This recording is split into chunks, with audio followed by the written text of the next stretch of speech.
දිග අඩි 18ට වැඩිය දිග වාහනයක් සරලවම කිව්වොත් අයිෆල් කුල්ලටත් වඩා දිග වාහනයක් තියෙනවා කිව්වොත් ඔයාලා විශ්වාස කරනවද? ඔව් විශ්වාස කරන්නම වෙනවා. වාහනයක් කිව්වට ඇත්තටම මේක නැවක්. විශාල නගරයක තියෙන හැම පහසුකමක්ම මේ නැවේ තියෙනවා.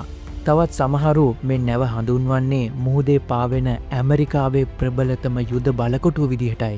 මේ තමයි USS ඒබ්‍රහම් ලින්කන් නෞකාව. ඇමරිකාවේ නාවික හමුදාවේ නිමිට්ස් පන්තියට අයත් මේ දැවැන්ත නෞකාව න්‍යෂ්ටික බලයෙන් ක්‍රියාත්මක වන CVN 72 දරන ගුවන්යානා ප්‍රවාහන නෞකාවක් විදිහට තමයි තම සේවය ඇමරිකානු නාවික හමුදාවට ලබා දෙන්නේ. නෞකාවේ ඇතුලේ තියෙන පහසුකම් ගැන කතා කරොත් නාවිකයන් 5000කට වඩා ජීවත් වෙනවා. දිනකට ආහාර වේල් 18000ක් විතර පිළියෙල කරනවා. ඒ විතරක් නෙවෙයි, ලුණු වතුර පානීය ජලය විදිහට පත් කරමින් දිනකට ලීටර් ලක්ෂ 15ක ජලධාරිතාවක් නිෂ්පාදනය කරන්නත් මේ නෞකාවට හැකියාව තියෙනවා. අක්කර 4.5ක වපසරයකින් සමන්විත මේ නෞකාවේ මතුපිට ඕනෑම මොහොතක ජෙට් යාන 90ක් ගාල් කිරීමේ හැකියාවක් මේ නෞකාවට තියෙනවා.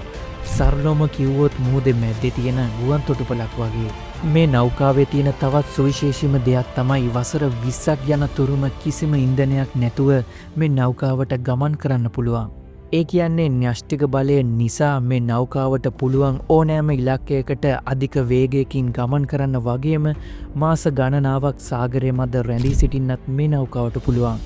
මේ නෞකාවට වෙනමම ආරක්ෂක පද්ධතියක් තියෙනවා.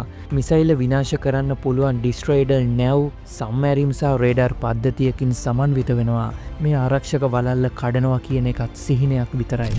මේ වෙනකොට මැද පෙරදිග කලාපයේ පවතින අර්බුදකාරී තත්ත්වය නිසා USS ඒබ්‍රහම් ලින්කන් නෞකාව අරාබි මුහුදේ ස්ථානගත කරලා තියෙනවා. ලෝකයම හොල්ලන ඇමරිකාවේ මේ දැවැන්තයා ගැන ඔයාට මොකද හිතෙන්නේ? පල්ලෙයා කමෙන්ට් සෙක්ෂන් එකෙන් කමෙන්ට් කරන්න.